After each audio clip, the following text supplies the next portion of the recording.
exploitation fait en chiffre rond un petit 80 hectares, avec un assolement qui est en gros 40 hectares de maïs, 20 de blé, 20 d'orge à peu près. Il reste en fait juste 1,5 hectare qui sont des bandes enherbées en bordure de petits ruisseaux, qui ne sont pas répertoriés mais qui sont des ruisseaux quand même. Problématique par ailleurs de lutter contre la pyrale, on en a parlé, je ne suis pas un spécialiste et on vous le dira après, qui petit à petit, quand moi j'avais 20 ans, on en parlait comme dans les Landes, quoi. Quand j'avais 30 ans, on en parlait comme étant un animal des Charentes-Maritimes, par là, le Bordelais, les Charentes, et puis maintenant on en a un petit peu, la preuve c'est que les gens qui sont venus les compter en ont trouvé ici.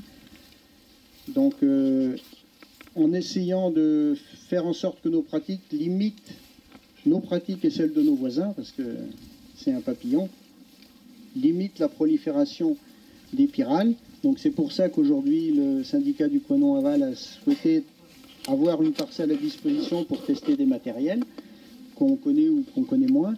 Et puis par ailleurs, nous, l'idée du couvert, c'est implanter un couvert qui va être le même que ce qu'il y a là-bas, c'est-à-dire derrière du blé ou de l'orge. C'est de l'avoine 6-7 kg hectare, de la facélie 3 kg et du radis chinois 2 kg hectare. Comme le disait Yo, là dans le contrat, on travaille sur les couverts végétaux. Et donc avec d'autres agriculteurs du bassin versant, on recherche ce qui passerait le mieux. Donc au-delà du mode de semis qui est testé chez Marc, quelle composition on peut tester en couvert. Et donc je vous ai mis ici les compositions de couverts qui sont testées cette année sur le bassin versant. Et donc je vous laisserai regarder, mais en gros...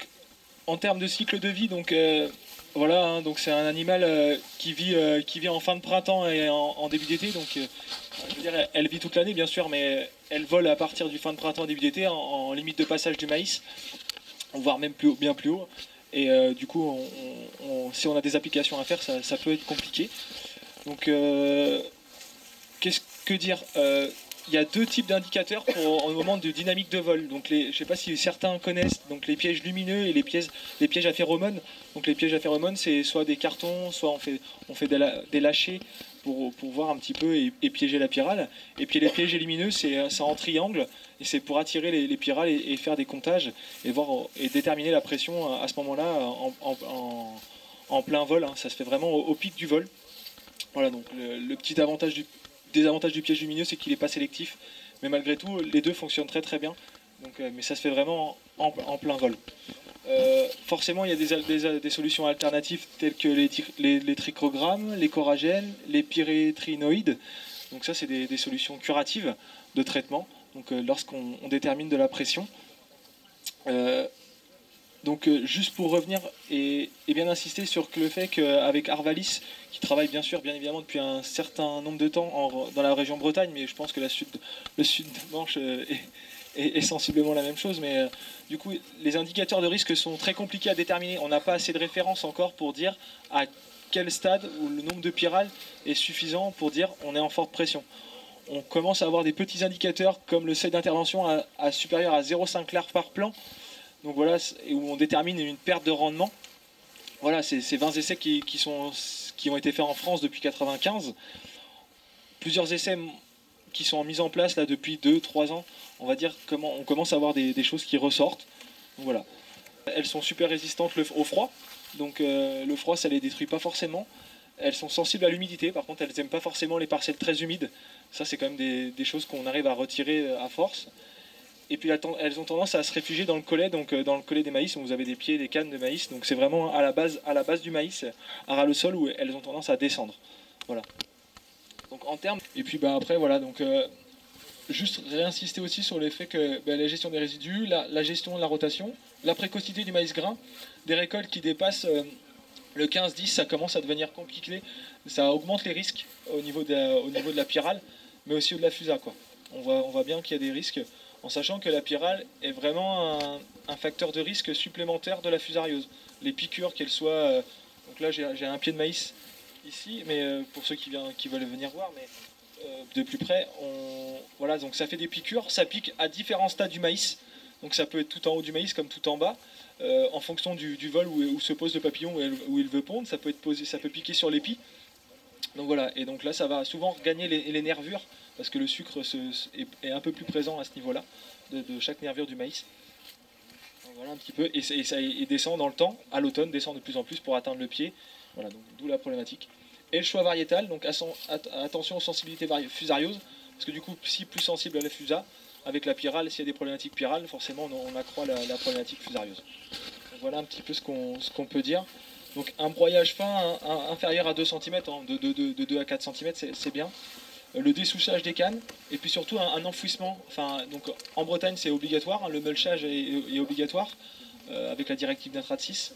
Mais c'est vrai qu'améliorer et remettre du contact sol-graine, enfin sol et canne, voilà, va favoriser la dégradation, donc va laisser moins de cannes dans le temps, dans l'hiver. Du coup, la pyrale va pouvoir moins survivre pendant l'épisode hivernal. Donc voilà un petit peu ce que je peux vous dire là-dessus.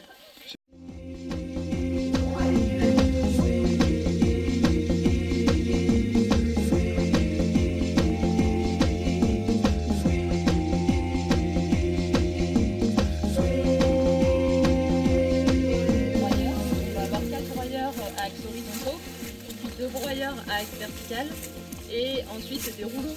Dans les rouleaux, on aura plutôt des rouleaux simples et pour finir par rouleaux plus scalper et rouleaux déchômeurs. Et derrière, en fait, on fait passer le matériel. Donc on a 5 minutes d'explication, il y a 11 matériels. Donc si on ne veut pas finir à la nuit, merci aux gens qui se présentent d'aller quand même assez vite. Un aller-retour par matériel. Et mes collègues vont essayer de noter. Ils vont séparer les cannes de plus de 5 cm non atteintes en se disant plus de 5 cm, là la pyrale elle peut passer l'hiver. Alors cette parcelle il n'y a pas de pyrale, on n'ira pas vérifier que la pyrale sort au printemps. Mais dans l'idée, c'est un réservoir possible de pyrale et moins de 5 cm. Et donc ils vont faire des comptages, comme ça on aura aussi un peu des chiffres pour regarder la qualité de broyage des broyeurs. Et les rouleaux c'est plus un test. On ne sait pas trop ce que ça va faire, on se dit que ça peut quand même éclater les cannes, et même la canne qui est encore en terre, si ça l'éclate, l'humidité rentrera plus dedans. Donc on va aussi compter les cannes qui dépassent, si elles sont éclatées ou pas, enfin voilà, on va essayer de mesurer un peu tout ça. Voilà, là juste sur les panneaux, si vous voulez y revenir après, il y a quelques chiffres de...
À 3 rotors, c'est vertical avec un effet mulching en fait.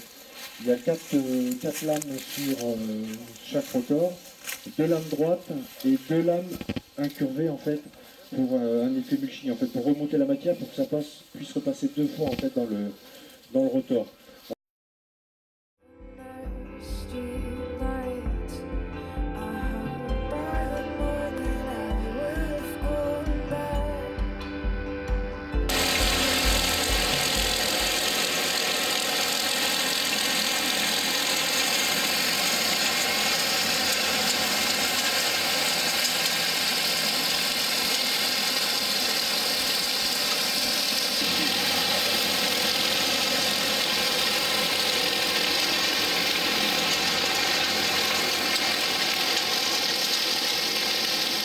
Donc je vais vous présenter le RM320 que vous avez devant vous. modèle de broyeur avec axe horizontal. On verra, on a parlé à un de mes confrères, chez nous, on a retenu aussi pour ces conditions-là plutôt le broyage à axe horizontal pour plusieurs raisons. La première, c'est la polyvalence. Ensuite, nous, on a un axe horizontal en forme de hélicoïdale, les couteaux en forme d'hélicoïdale. Je ne sais pas si vous pouvez vous baisser un petit peu. On a choisi des fléaux Y avec la palette Ethel. Elle nous permet d'avoir une aspiration. C'est-à-dire que nous, on va chercher le produit au plus bas et le permet de ventiler au maximum pour ensuite faire passer le produit. Ensuite, pour la partie réglage, on a deux possibilités, soit le rouleau palpeur ou deux roues pivotantes, semi-pivotantes. La partie semi-pivotante, pardon, c'est plus polyvalent par rapport à un rouleau palpeur, capable d'aller dans des conditions un peu plus humides que le rouleau palpeur. Voilà. En termes d'entretien ou en termes de transmission, les transmissions par courroie bilatérales, c'est-à-dire que deux transmissions, un renvoi d'angle au milieu, qui ensuite deux arbres qui vont à deux extrémités du broyeur.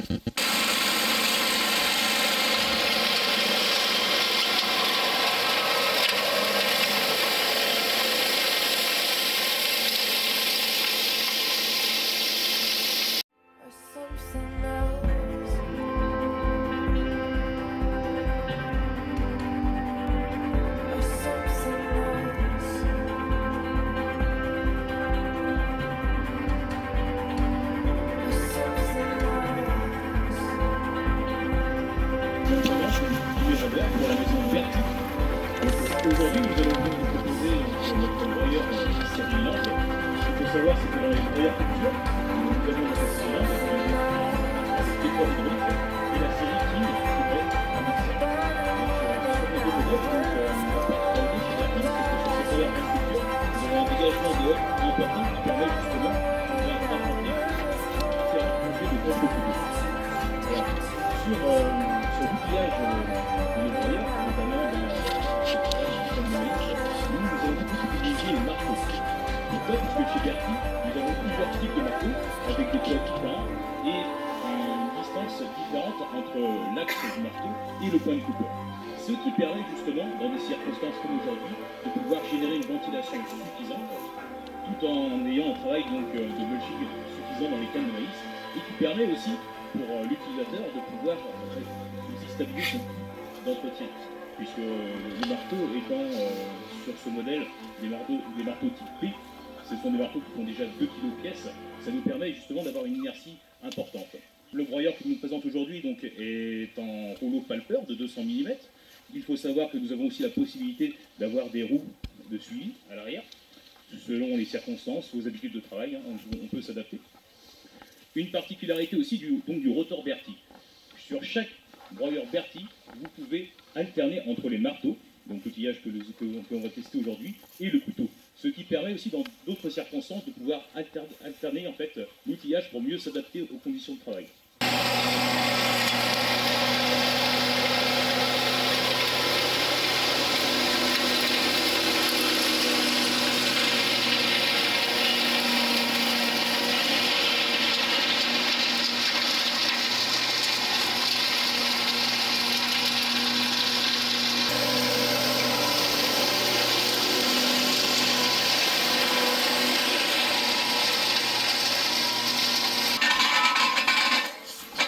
En plus d'avoir donc des vitesses de rotation rapides, la machine dispose aussi de rangées de contre-couteaux supplémentaires.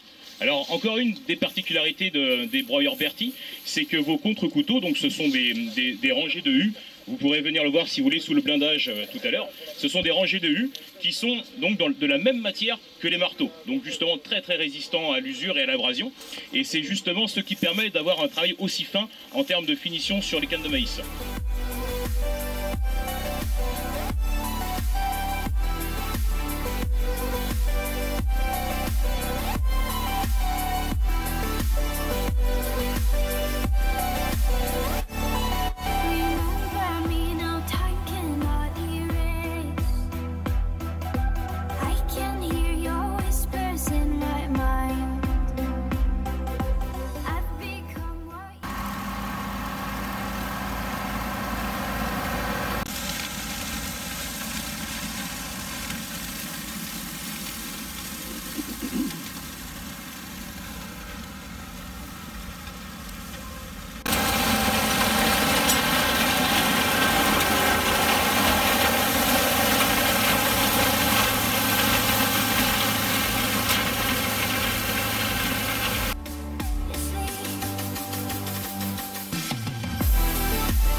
au mètre frontal. Donc on est sur un rouleau qui est relativement lourd, puisque là, à vide, il fait 5 tonnes. Et on peut également l'alourdir en eau, puisque dans chaque rouleau, il va y avoir des bouchons. Et on pourra donc rajouter de l'eau dedans pour qu'il puisse faire donc un poids total de 7 tonnes. Là, comme on est en conditions relativement humides, là, il est déchargé de son eau. Donc c'est un rouleau qui travaille très bien, mais à vitesse élevée, à partir de 15 km/h, jusqu'à 25, voire même 30. Pourquoi? Parce que chaque rouleau sont tenus par des paliers, et donc ces paliers sont tenus en fait par des petits amortisseurs en caoutchouc. Donc, ce qui permet d'avoir une bonne stabilité d'appareil et de ne pas avoir un rouleau qui gonfle.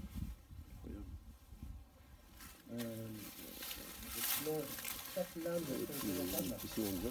Donc c'est des lames, des deux lames finalement, qui sont démontables. Voilà.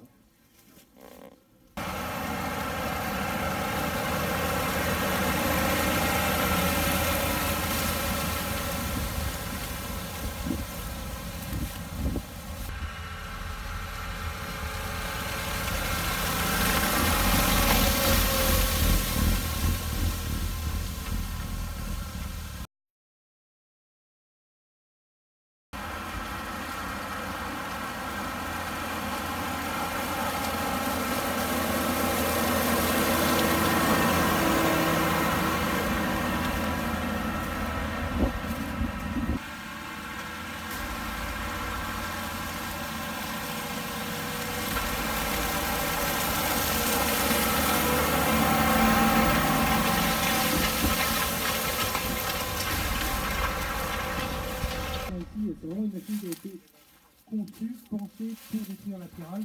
Sur des appareils supportés, on a des cabinets comme ça, sur des grandes structures, notamment dans l'Est, où il y a gros de maïs brun, et ils ont depuis longtemps ce problème d'injection de la spirale. Le déchaîneur à disque, je vais passer vite fait, mais deux rangées de disques, hein, évidemment, des disques sur un support large qui permettent que le disque reste exactement à l'endroit où on a voulu qu'il soit, pour éviter que le disque navigue et donc choisissent où ils veulent travailler. Donc là, c'est vraiment nous qui déterminons où vont passer les disques pour vraiment scalper tout l'horizon. Le double rouleau derrière qui va assurer un réappui. Ce qui est intéressant, c'est qu'en conditions plutôt humides comme aujourd'hui, on voit bien le rouleau, il s'est rempli de terre, donc forcément il s'est alourdi, donc on va vraiment favoriser le contact et le réappui. Et là, ce qui est intéressant, c'est que devant, donc, on a le rouleau couteau, qui lui est escamotable, donc vous n'êtes pas obligé de vous en servir toute l'année, donc c'est un complément en plus, hors saison, ou dans les saisons où vous en avez besoin. Il va avoir l'intérêt, donc évidemment, destruction des couverts de maïs, la destruction des couverts végétaux, même dans les cannes de colza, on a souvent des problèmes des chômages d'arriver à bien péter les cannes de colza. On va retrouver l'intérêt ici, et dans d'autres régions aussi au niveau du tournesol. Le rouleau, pour que ça fonctionne, c'est intéressant parce qu'en fait tout le monde a un peu raison et tout le monde est tous assez d'accord sur la chose. Un rouleau, pour vraiment avoir cet effet-là, on le voit bien, il faut quand même arriver à lui appuyer sur le nez. Là, ce qui est intéressant, le fait de l'avoir devant la machine, c'est qu'il va bénéficier d'une boule d'azote, il va avoir tout le poids de la machine qui va y appuyer dessus. La machine a fait 6 tonnes là en 6 mètres, donc il va avoir 6 tonnes de pression qui va y appuyer dessus. Alors on se rend pas compte, au niveau de la construction, on est avec des paliers de 50 sur un tout petit rouleau, pour que volontairement le rouleau tourne très très vite, avec énormément de pression, pour vraiment saccader et appuyer. On est sur des rouleaux standards, hein, des couteaux standards qui font 80, qui sont droits, ça permet de limiter le coût. Un jeu de couteau sur un appareil comme ça, il y en a pour 700-800 € à changer sur un appareil de 6 mètres. Ça permet de limiter les coûts et d'éviter des coûts d'entretien. Ce qui est intéressant, c'est que l'ensemble des rouleaux sont montés sur boule d'azote. Il y a toujours un caillou quelque part qui traîne, donc pour protéger le couteau, dans l'absolu, l'ensemble peut s'escamoter en sécurité avec le couteau. C'est un appareil qui est réglable hydraulique, tout se règle depuis la cabine. Tous les réglages se font depuis la cabine.